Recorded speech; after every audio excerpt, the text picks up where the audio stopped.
speed. He's our darkness. Bring us together.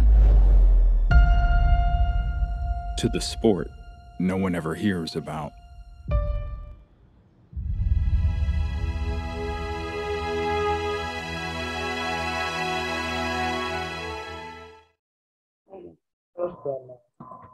Pagi, siang, sore, dan malam, dimanapun kalian berada, selamat datang di podcast terbaru TV.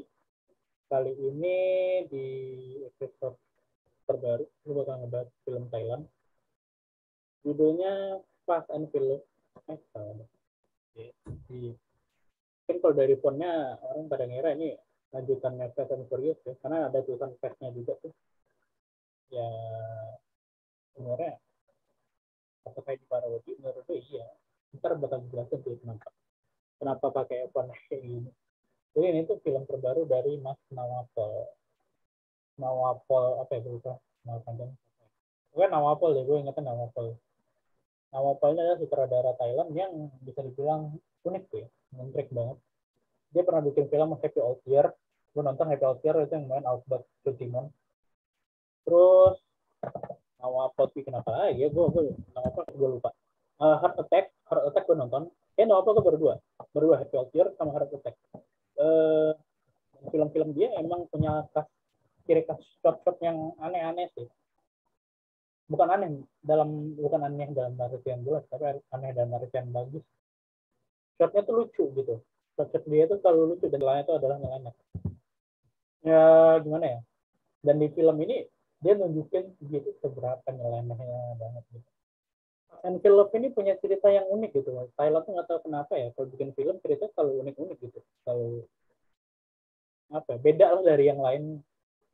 Fast and Philip ini ceritanya soal atlet apa namanya bilangnya sport taking ya, apa itu sport taking, atau kalau di Indonesia kan tuh ada atlet susun gelas. Jadi kalau misalkan tahu yang ada gelas disusun-susun tuh tek gitu, yang kayak gitu tuh ya, itu cerita tentang itu.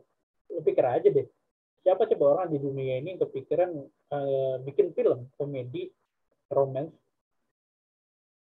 tentang itu, tentang atlet sport taking.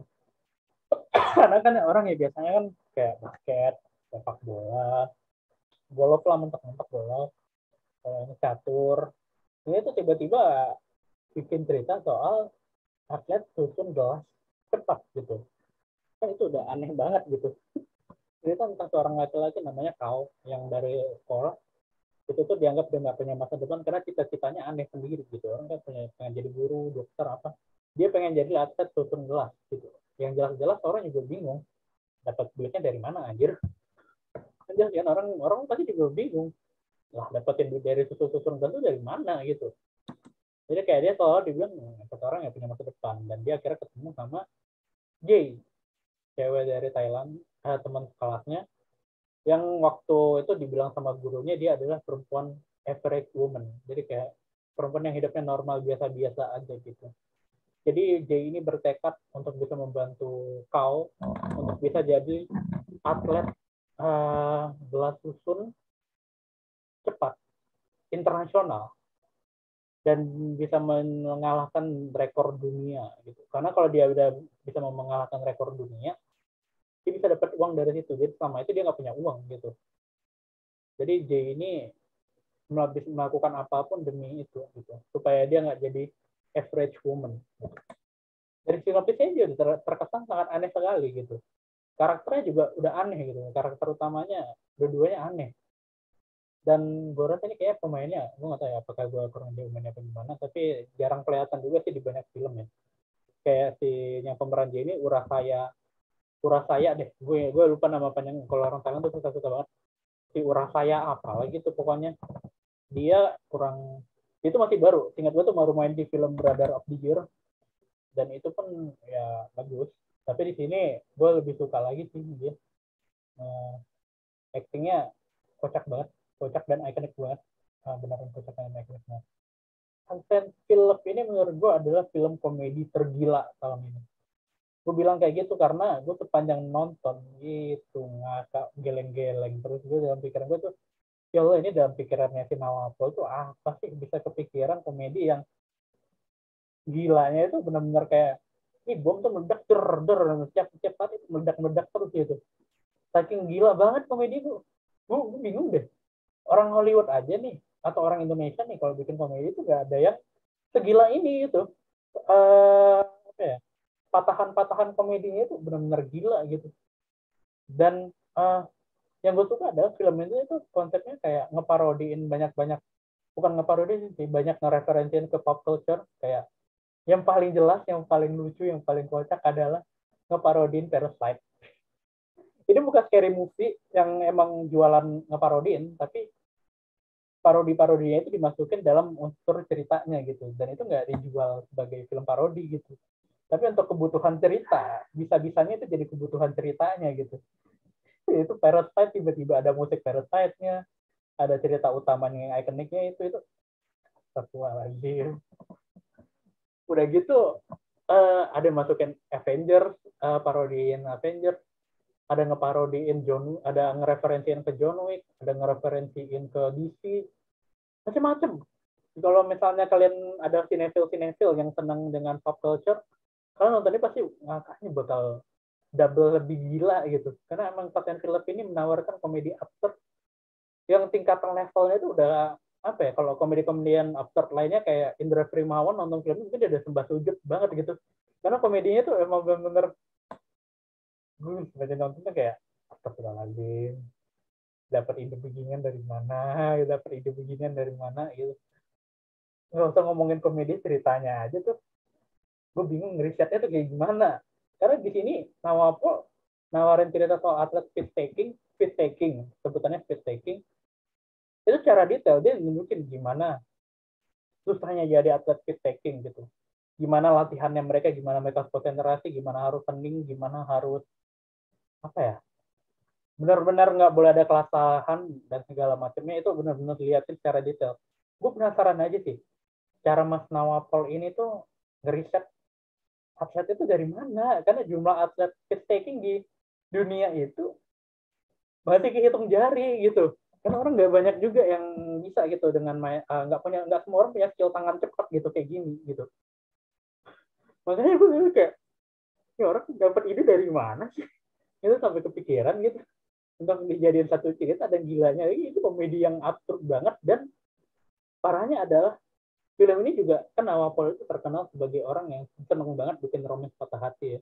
Kalau dia udah bikin film romance patah hati kayak Happy All Tear, aduh, Happy All Tear itu film romance minimalis banget. Dari shotnya minimalis, production desainnya minimalis, dialog-dialognya juga minimalis banget gitu. Tapi dia bisa nyiptain satu film patah hati yang benar-benar nyakitin hati banget gitu loh. Bisa kayak memaafkan apa segala. Dan sensibilitasnya juga sama gitu, sama persis komedinya. Tapi bedanya ini komedinya gila gitu. Nggak bisa. Gue dari dulu gak pernah kebayang komedi yang absurd. Nggak usah komedi absurd deh. Komedi biasa aja disatuin sama cerita patah hati yang benar-benar bikin nyakitin hati. Susah gitu. Nggak semua orang bisa berhasil. Tapi Nawapol tuh bisa. Dia berhasil di komedinya, berhasil di romansnya gitu kayak, oh my god, terus orang ini emang gila, emang gila banget. Gue suka banget dengan pengembangan karakter ya, cara mengenalkan karakter masing-masing, karakter Jay, karakter Kao, cara dimunculinnya, cara apa ya? Pokoknya cara kenalin karakter gitu, kita dari awal udah likeable banget gitu, kita udah langsung suka gitu sama Jay, kita udah langsung suka sama Kao. Karena biasanya kebanyakan masalah film dengan karakter adalah orang tuh baru bisa menyukai karakter ini ketika udah mulai masuk ke konflik gitu. Mereka udah mulai memutuskan untuk memihak ke siapa itu biasanya kayak udah mau masuk ke pertengahan konflik. Nah, kalau dari awal gitu, dari awal tuh kita dikenalin Jay, gue udah suka, aduh ini Jay bagus banget nih, gue suka banget nih. Aduh Kao ini udah kayak gitu. Jadi kayak pengembangan karakternya itu bagus banget gitu. Dan gue penasaran penulisan skenario berapa lama gitu, dan berapa belas draft gitu untuk menjadiin ini gitu. Karena emang susah. Gue akun ini. Dan satu hal yang jadi kelebihan terbesar film ini adalah semua adegan di sini yang biasanya itu harusnya jadi biasa aja, tapi sama Nawapol itu semuanya jadikan dramatis. Lu bayangin mau beli pompa air aja itu jadi film dramatis. Lu bayangin ada ular di dalam rumah, terus uh, mau nyelamatin orang dari ular aja bisa dibuat dramatis kayak Avenger, tiba-tiba ada lagu Avenger, itu kayak mungkin orang mikirnya bakal lebay banget, tapi di sini bisa masuk gitu. Jadi semua hal di dalam film ini gue kayak apa sih kok gitu dramatis banget sih semuanya. Oh, harusnya biasa aja gitu. Adegan makan bisa jadi dramatis, adegan nyopirin orang bisa jadi dramatis, adegan ngerekrut pembantu bisa dramatis, adegan apa ya? Pokoknya semuanya bisa jadi dramatis kayak gitu. Makanya aku bingungnya tuh adalah gimana cara Nawapel ngedirect keseluruhan itu. Isi otaknya tuh apa gitu, sampai kepikiran bikin Fast and Furious ini gitu. Karena emang ya gimana ya, ceritanya tuh fresh banget, original banget gitu. Soal ini gitu. Dan menurut gue referensinya dikit gitu. Referensi bikin kayak gini tuh dikit gitu. Dan itu pun menurut gue tipe-tipe film kayak gini tuh referensinya udah dikit dan nggak bisa terlalu jadikan patokan gitu. Menurut gue nama apa oke banget sih bikin komedi aktor kayak gini. Kalau kelemahan besar menurut gue sih mungkin di pertengahan ya, pertengahan cerita tuh agak fokusnya agak ngilang karena Nawapel di sini kelihatan agak bertabrakan, bingung gitu. Dia pengen ke komedi ke bagian stage-nya atau mau ke romance-nya gitu, ke romance-nya. Dia kayak agak bingung nih, aduh gue pengen nge-preferin kemana nih di babak keduanya. Dan itu emang lumayan berasa karena kayak tiba-tiba piece takingnya itu jadi kayak berkurang, tiba-tiba ada romance-nya, atau tiba-tiba masuk karakter baru yang anak kecil, nambah lagi gitu. Jadi kayak agak bingung di babak kedua, tapi di babak ketiganya itu akhirnya dibanting lagi dah gitu, balik lagi ke piece taking. Dan menurut gue ya, secara keseluruhan Fast and Furious ini ngasih satu experience film komedi yang gila banget tahun ini. Gue tau ini belum Desember, tapi gue udah berani bilang ini tuh bakal jadi film komedi tergila tahun ini. Karena emang apa ya bilangnya ya, gue sudah nonton sampai kelar aja masih geleng-geleng kepala gitu kayak astagfirullahaladzim, gue barusan nonton apa sih kok bisa saya absurd ini. Tapi absurdnya itu reaksi gue kayak gitu tuh dalam artian yang bagus, bukan artian yang jelek. Karena emang ya nggak gampang gitu bikin komedi absurd kayak gini. Referensinya harus luas banget. Dan apalagi ini Thailand, dan dia mau nyebarin distribusinya ke Indonesia, kemana-mana, ke negara lain. Jadi dia harus menyamakan referensi. Kalau dia udah bikin absurd banget, dan cuman orang segmennya cuma Thailand doang yang paham, ya susah kan. Tapi masalahnya dia bisa meluaskan semua itu gitu. Itu sih Fast and Furious menurut gue film yang recommended banget sih untuk lo yang gila banget sama komedi Thailand atau pengen nontonin film komedi sih. Menurut gue ini film yang kocaknya kelewat batas. Udah kayak ini komedi paling standar, dia udah tinggi banget gitu. Ini sampai tangan gue udah nggak kelihatan nih di frame kamera. Emang udah tinggi banget. Ya, gue nggak berlebihan sih bilangnya. Karena emang saya boleh ngerasain sendiri filmnya dan boleh setuju boleh enggak. Tapi emang yang gue rasain sepanjang film tuh kayak gitu. Pasien film emang ngasih itu gitu. Ngeparodiinnya bagus, ngembangin ceritanya bagus, ngenalin karakternya bagus, directingnya bagus, shot-shotnya unik, blockingannya bagus, mengadegankannya secara dramatis bagus, nggak ada yang berlebihan. Mungkin ya emang kekurangannya situ di kebingungan cerita, kebingungan arah ceritanya mau kemana gitu. Itu sih paling ya yang menurut gue sih udah oke sih.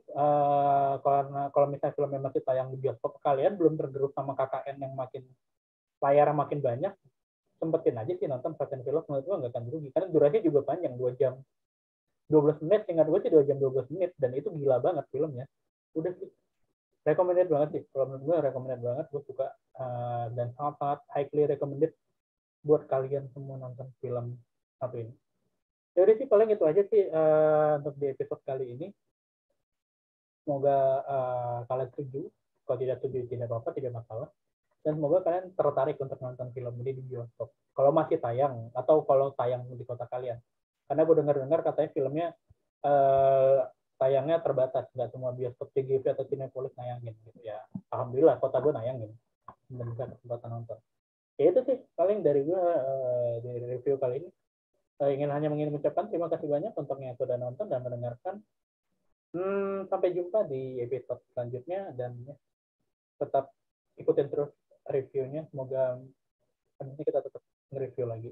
Nggak pending seminggu. Karena ada yang nanya ya gitu.